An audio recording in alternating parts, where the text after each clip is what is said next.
in 2016, I started making journals, notebooks, and I was selling it to the local market.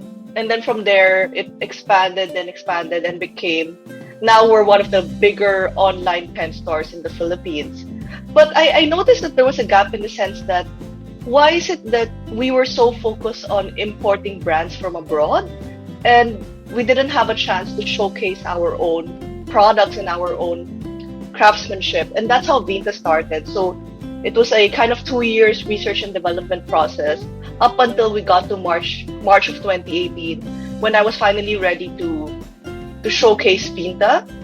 And from the very get-go, the aim was always to reach as many different countries as possible. And so now, as of today, we're very happy to have partners in the United States, in Singapore, in Korea, basically pretty much covering the major fountain pen markets like Japan. And currently we also have a very new partnership with Turkey, so that's very exciting for us. With the before the launch of the Capsule Collection, we've always curated our inks in terms of very specific themes. So the first collection was mostly on the colonial period of the Philippines, its experience with Spain in particular. The second collection, which is a very popular collection as well, is largely concerned with the American colonial period, specifically the Carnival era in the Philippines, and that's why there are pastel colors. And then the third collection is the Heritage Collection, where we focused on architecture in the Philippines. So as you can see from the way we're curating our collection, there's very much a focus on sharing Filipino history, tradition, and culture with the rest of the world. And that is why all of our names, they're not just randomly like blue or green. There's a name, and we want to commemorate that event so that little bits of Filipino history can be shared with everyone and they can learn more about our country. With the Vintage Collection and the Neon Collection, which is our latest collections, I wanted to try out something new, which is to curate three colors and tell a story with that specific collection. And I think we've managed to achieve that. So the main difference between the Vintage and the Neon Collection really has to do with the kind of aesthetic. Vintage is more muted colors, focusing on, again, specific historical events in the 1970s in the Philippines, which was a very tumultuous time in the Philippines, largely because of the Marcos dictatorship era. And kind of like to balance out the seriousness of that collection, we came out with the Neon Collection, which focuses on pop culture. And so those two things were really the kind of mindset that we had creating those two capsules.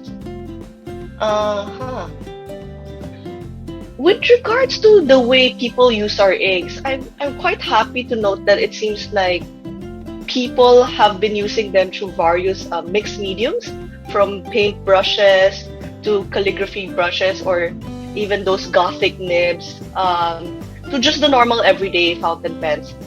Generally though, I would say that Vinta inks are very well behaved, regardless of what material you use. Nevertheless, when it comes to shimmering inks and those that are quite saturated like Cicatuna and Blue Blood, which are still up to this date one of our best sellers, I suggest using broader nibs.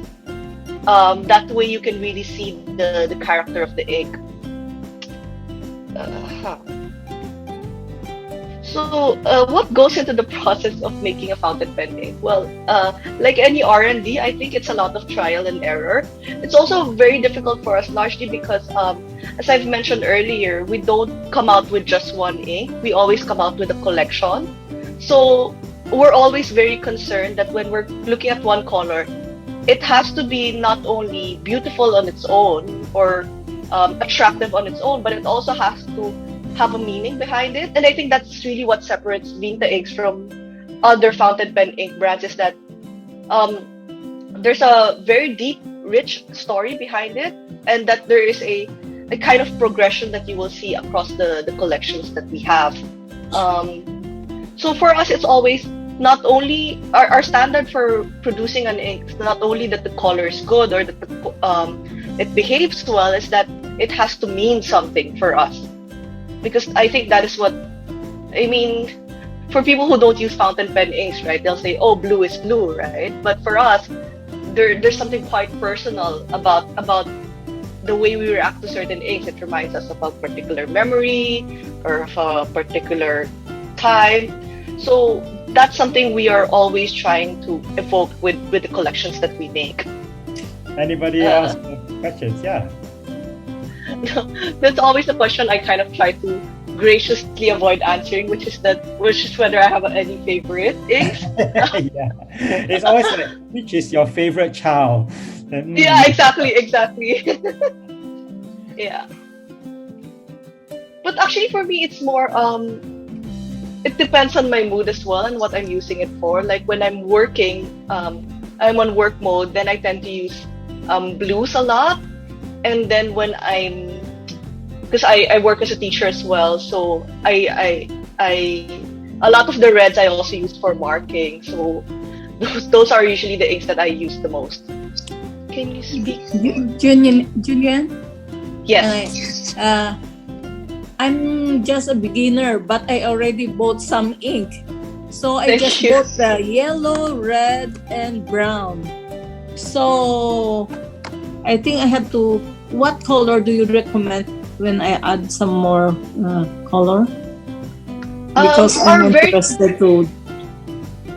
I think I don't know about City Luck specifically, but generally based on my observation, it seems like the very, very popular colors that we have include Blue Blood and Aegean and Violet. Those are and Sirena, which Iris featured heavily today. Those really are kind of, I think, are crowd favorites.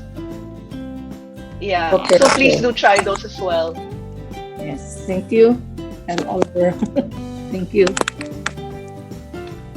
Next collection be like we just finished launching the vintage and the neon collection, but hopefully we get to do another launch within the year. And I have we're actually working on it already, but I think it will be exciting. It's all I can say for now.